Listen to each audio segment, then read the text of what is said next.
நல்லா இருக்கு. அது அந்த டைட்டிலுக்கான ஒர்த்து தான் அது. அவர் கரெக்டாக ஒரு இடத்துலலாம் வந்து நல்லா கூஸ் பம்ப்ஸ் மூமெண்ட்லாம் நிறைய இருக்குது. படம் போய் நேரில் பார்க்கும்போது தான் நல்லா இன்ட்ரெஸ்டிங்காக இருக்கும். நம்ம வெளியே இருந்து ரிவ்யூ கொடுக்குறதுலாம் அடுத்த விஷயம். நம்ம நேரில் பார்க்கும்போது தான் அது அந்த ஃபீலு எல்லாமே நம்மளுக்கே தோணும். அந்த மாதிரி தான் படம் ஒர்த்து தான். அந்த டைட்டிலுக்கு ஏற்ற ஒர்த்து இருக்குது நிறைய. நல்லா தான் இருக்குது. ஆனால் நம்ம கேஜிஎஃப், சலாரு இந்த மாதிரி படங்கள்லாம் பார்க்குற மாதிரி இருக்குது. ரெட்ரோலி இதே கான்செப்ட் தான் ட்ரை பண்ணியிருப்பாங்க. ஆனால் அதில் ஒர்க் அவுட் ஆகிருக்காது. அதில் சிரிப்புன்னு ஒரு விஷயத்தை கொண்டு வந்து ஒரு மாதிரி ஆக்கி வச்சுருக்காங்க. ஆனால் இதெல்லாம் நல்லா பண்ணியிருக்காங்க. ஒரு மாதிரி நல்லா தான் ப்ரோ. நல்லா இருந்துச்சு ப்ரோ படம். அவரால் குட் மூவி நல்லா இருந்துச்சு. நான் டமால் இருந்து சண்டை போட்டுட்டாங்க. ஃபர்ஸ்ட் ஹாஃபில் கொஞ்சம் வந்து நல்லா இருக்கும். நீங்கள் எல்லா சீனும் ப்ரெடிக்ட் பண்ணுற மாதிரி இருக்கும். ஃபர்ஸ்ட் ஹாஃப் படமே ப்ரெடிக்ட் பண்ணுற மாதிரி தான் இருக்கும். எப்படி செகண்ட் பார்ட் கீழ் கொண்டு போயிடுவாங்கன்னு தெரியும். கடைசியில் என்ன பண்ண போகிறாங்க அப்படின்னு தெரியும். நீங்கள் ஃபர்ஸ்ட்டில் வந்து ஒரு சீக்வன்ஸ் நடக்கும். அந்த சீக்வன்ஸ் வந்து அது யாருக்கு சேரப்போகுதுன்ற வரைக்கும் நீங்கள் படத்தை வந்து கணிச்சிடலாம். அந்த மாதிரி படம் நல்லா இருந்துச்சு ப்ரோ. ஸோ ஆனால் ஸ்டோரி பார்த்தீங்கன்னா கொஞ்சம் டிஃப்ரெண்ட்டாக எடுத்திருக்காங்க. அது பார்த்தா புரியும். ஆனால் தேவர்குண்டாவுக்கு இந்த படம் வந்து ஒரு கம்பேக்காக இருக்கும். ஃபர்ஸ்ட் ஹாஃப் கொஞ்சம் இன்ட்ரெஸ்டிங்காக போகும். செகண்ட் ஹாஃப் வந்து எல்லா ட்விஸ்ட்டு வந்து லீக் பண்ணுற மாதிரி இருக்கும். ஸோ புதுசாக நம்ம பாகுபலி, கேஜிஎஃப் இதெல்லாம் கலந்த மாதிரி தான் இருக்கும். ஆனால் அந்த ஜேனல் எடுத்துருக்காங்க. அனிருத் மியூசிக் அங்கங்கே தீம் மியூசிக் பயங்கரமாக போட்டிருக்கு. ஃபுல்லாக அந்த கடலை வச்சு அது ஒரு மாதிரி தான். அது வந்து நம்ம வெளியே டைரெக்டாக சொல்லிட முடியாது. கூஸ்பம் மூமெண்ட்ஸ் நிறைய இருக்குது. பிடிச்ச சீன் மூமெண்ட்ஸ்னால் நான் சொல்லுவேன். அவர் அந்த கடல்லேருந்து இந்த கால் ஒரு வைக்கிற சீன் இருக்கும். அது அது ரொம்ப நல்லாயிருக்கும். மெட்டஃபரிஸ்டிக்காக நிறைய சொல்லியிருக்காங்க. அதெல்லாமே அது புரிஞ்சுக்கணும். ஆனால் அதெல்லாம் சீனாக பார்க்கும்போது ரொம்ப நல்லாயிருக்கு. அந்த கால் வைக்கிறதுலேருந்து இவர் வந்து அப்படியே ஒரு இடத்துல நான் தாண்டா எல்லாம் அப்படின்னு வந்து தனியாக நிற்கும் போது தான் அந்த இது கெத்து வரும். அந்த மாதிரி இருக்கும். அதெல்லாம் நிறைய இருக்குது. அதே மாதிரி அவங்க எல்லா கேரக்டருமே ஒர்த்து தான். எந்த கேரக்டருமே தேவையில்லாத கேரக்டர் மாதிரி இருக்காது. ஒரு ஒரு தனி தீவில் இருக்கிறவங்க அவங்களுக்கான ஒரு ராஜா, அவ்வளோதான். அவசரம் வந்து அவங்க வந்து மாறுற மாதிரி தான் இருக்குது. அவர் நம்ம பாகுபலி பார்த்துருப்போம்ல, இந்த பாகுபலி பார்த்த மாதிரி தான் இருக்குது எனக்கு மறுபடியும் பார்க்குறப்ப. நல்லா இருக்குது. அதான் நம்ம கேஜிஎஃப் அந்த டோன் தான் இருக்குது. அதனால் எனக்கு பெருசாக டிஃப்ரெண்ட்லாம். ஆனால் படம் நல்லா இருக்குது. ஃபர்ஸ்ட் ஹாஃபில் கொஞ்சம் லேக் அடிக்கிற மாதிரி இருக்கும். பட் செகண்ட் ஹாஃப் ரொம்ப நல்லா கொண்டு போயிருக்கு. அவரு சூப்பராக இருக்குது. நமக்கு அனிருத் போட்ட மாதிரி இல்லை தான், ஆனால் நல்லா இருக்குது ஒரு மாதிரி. பிஜேடி இந்த படத்தில் வந்து பார்த்தோன்னா ரொம்ப வந்து ஒர்க் அவுட் எஃபெக்ட்ஸ் தான் போட்டு வந்து இந்த படத்தில் பண்ணியிருக்காரு. ஸோ அதெல்லாம் வந்து பார்த்தோன்னா இந்த படத்தில் எப்படி காட்டியிருக்காங்க ப்ரோ? அவர் நல்லா பண்ணியிருக்காரு. அவரோட ஆக்டிங் நல்லா இருக்கு. எனக்கு அவரோட ஆக்டிங் ரொம்ப பிடிக்கும். நம்ம டைகரில் தான் அதை மிஸ் பண்ணிட்டோம். எனக்கு டைகரில் தான் அவரோட ஆக்டிங் பிடிக்கல. லைகர் எனக்கு பிடிக்கல. பட் ஆனால் இதில் நல்லா இருக்குது. அவர் நல்லா இருக்காரு. ஒவ்வொரு சீனும் அந்த மாடுலேஷன்லாம் தெரியுது. ஒவ்வொரு சீனில் வந்து போலீஸ் வரும்போது சரி கொஞ்சம் கேப்பேத்து எடுத்திருக்காங்க. அவருக்கு வந்து இந்த படம் வந்து கம்பேக்காக கொடுத்துருக்காங்க. அடுத்த பாட்டு லீடும் கொடுத்துருக்காங்க. அது வந்து ஏற்கத்தக்கதாக இருக்குது.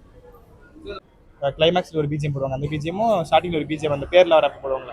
அந்த பிஜிஎம் நான் ஆல்ரெடி கேட்டிருக்கேன். அவர் சூப்பராக பண்ணியிருந்தார். அவருடைய அந்த கடைசியில் கிளைமேக்ஸில் ஒரு சாங்கு அனிருத் ஒரு சாங் போட்டிருப்பாரு. அது அனிருத் ஒரு சாங் போட்டு எல்லா சாங்கும் பிஜிஎம் எல்லாமே தேவைப்படுற இடத்துல போட்டு கரெக்டாக பண்ணியிருந்தாங்க. டப்பிங்லாம் சூப்பராக இருந்துச்சு. இல்லைண்ணா நீங்கள் படம் உட்காந்து பார்த்தீங்கன்னாவே தெரியும். அது லென்த்லாம் கிடையாது. அந்த 2.25 மணி நேரத்தை டப்புன்னு முடிச்ச மாதிரி இருக்குது. செம்மையாக இருக்குது. கொண்டாடுற அளவுக்குலாம் இருக்காது. மூவிஸை லைக் பண்ணுறவங்க, இந்த கேஜிஎஃப், சலார் அந்த மாதிரியான அந்த வன்முறை காட்சிகளை எதிர்பார்க்குறவங்க எல்லாம் இன்ட்ரெஸ்டிங்காக உட்காந்து பார்ப்பாங்க. கம்பேக்கு தெரிலாம். அது ஏதோ ட்ரை பண்ணியிருக்காங்க. அவரும் நல்லா ட்ரை பண்ணியிருக்காரு. கம்பேக்னு சொல்ல முடியாது, நல்லா பண்ணியிருக்காரு. ஆனால் சில சீனை வந்து நம்ம கணிக்கிற மாதிரி இருக்கா, அதனால சில ஆடியன்ஸ் பிடிக்கும், சில ஆடியன்ஸ் பிடிக்காது.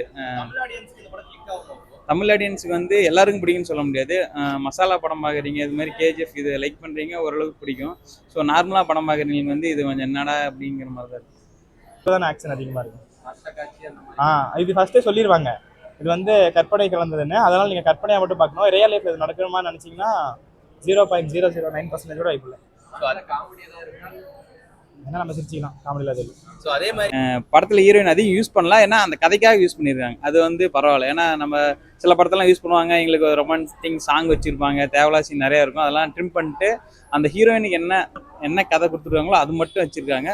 அது நார்மலாக அது பரவாயில்ல. நம்ம போர் அடிக்காமல் அது கொண்டு போகிறதுனால அது அப்படின்றது பரவாயில்ல. அந்த மாதிரி பாடி டெவலப் பண்ணணும்னு எங்களுக்கு தான் ஆசை. நல்லா இருக்கு. அவர் எல்லா இடத்துலையும் பாடி காட்டணும்னு அவசியம் இல்லை, ஆனால் அவரும் அதை மாதிரிலாம் பண்ணல. படத்துலையும் அப்படிலாம் இல்லை. எங்கே தேவையோ அங்கே அதை யூஸ் பண்ணியிருக்காங்க. இதுக்கு முன்னாடி படத்தில் தேவையில்லாமல் லைகர்லலாம் வந்து பண்ணதெல்லாம் வந்து கொஞ்சம் ரொம்ப ஓவராக இருக்கும். ஆனால் இதில் அப்படிலாம் இல்லை. எங்கே தேவையோ அந்த ஆங்கிளில் இருந்து அவர் எங்கே கையை நீட்டணும், கையை இறக்கணும், அது எல்லாமே ரொம்ப பர்ஃபெக்டாக பண்ணியிருக்காரு. இந்த டைம் அவர் வந்து ஒர்த்து தான். ஓவராலாக 10க்கு ரேட்டிங் நான் 9 கொடுப்பேன். அந்த 1% வந்து லேக். இடையில சின்ன லேக் வருது, அது ஒன்றும் பிரச்சனை இல்லை. அது தேவை தான். அந்த ஹீரோயின் இது இன்னும் எண்டில் முடிச்சதெல்லாம் வந்து இன்னொரு பார்ட் இருக்கிற மாதிரி தான் முடிச்சிருக்காங்க. அது தேவை தான். பண்ணியிருக்காரு. இன்னொரு ஹீரோவும் சூப்பராக பண்ணியிருப்பாரு. அவர் அதை நீங்கள் சஸ்பென்ஸ்லாம் உடைக்க வேணாம், படத்தை பார்த்தே தெரிஞ்சுக்குவாங்க. அதனால ஒரு கேமியோ வராங்க அப்படின்லாம் சொல்லியிருக்கிறாங்க. அது யாருன்னு எனக்கு தெரியலையே. சஸ்பென்ஸ். சஸ்பென்ஸ் நல்லா இருக்கு. நம்ம கேஜிஎஃப்ல நம்ம என்ன ஸ்டோரி லைன் பார்த்தோமோ அது மாதிரி தான் இதுவும். இவர் போலீஸாக வந்து அண்டர் கவரில் வந்து உள்ள வருவார். அதுக்கப்புறம் என்ன நினச்சா தான் கதை. அந்த மக்களுக்கு வந்து ஹெல்ப் பண்ணுறாரா இல்லை இவர் வந்து நம்ம நாட்டுக்குள்ளேயே வராரா அப்படின்னு தான் கதையே. கண்டிப்பாக இருக்கும். அவரெல்லாம் முன்ன விட்டதெல்லாம் இப்போ பிடிச்சிருவாருன்னு நினைக்கிறேன். நல்லா இருக்கு. தமிழ் ஆடியன்ஸ்க்கு இந்த படம் வந்து செட் ஆகும். அப்போ செட் ஆகும். ஆனால் ஃபேமிலியை உட்காந்து பார்க்க முடியுமான்னு தான் எனக்கு தெரியல. ஏன்னா ரத்தம் தெரிக்கும் காட்சிகள் கிளைமேக்ஸ் நெருங்க இன்னும் அதிகமாக இருக்குது. குழந்தைங்கலாம் பார்த்தா கொஞ்சம் வன்முறை அதிகமாகிடும். அதனால் நல்லா இருக்கு. செம்ம லீடு கொடுத்துருக்காங்க. நம்ம கேஜிஎஃப்ல அவர் கிளைமேக்ஸில் போய் ஒரு இடத்துல உட்காருவார். அது மாதிரி இதில் ஒன்று நடக்கும். அது நீங்கள் படத்தை பார்த்து தெரிஞ்சால் தான் நல்லா இருக்கு. ஏன்னா எல்லா சஸ்பென்ஸும் 90 நடக்கிற மாதிரி காட்டுறாங்க ஃபுல் படமும். அதுவும் நல்லா காட்டியிருக்காங்க. நம்ம இந்த காலகட்டத்தில் நடக்கிற மாதிரி இருக்காது. அதுவே 90 அது ஃபஸ்ட்டே போட்டாங்க. படம் முற்றிலும் கற்பனை, எல்லாமே கற்பனைன்னு சொல்லிட்டாங்க. அதனால ஸ்ரீலங்கா அதெல்லாம் யூஸ் பண்ணும்போது நம்ம எந்த கேஸும் போட தேவையில்ல, முற்றிலும் கற்பனை. ஃபர்ஸ்ட் ஹாஃபில் நம்ம எதிர்பார்க்கலாம் இதான் நடக்கும், இவர் வந்து மக்களுக்கோசரம் தான் உழைப்பான்னு தெரியும். ஆனால் எப்படி உழைக்கிறான்னு படம் பார்த்தா தான் தெரியும். அதனால் அது படம் பார்க்குறப்ப இன்ட்ரெஸ்டிங்காக இருக்குது. செகண்ட் ஹாஃபுக்கு மேலே ரொம்ப இன்ட்ரெஸ்டிங்காக இருக்குது. அதுக்கப்புறமேட்டு கூஸ்பம் மூமெண்ட்னா அவர் அந்த போட்டை இழுப்பார்.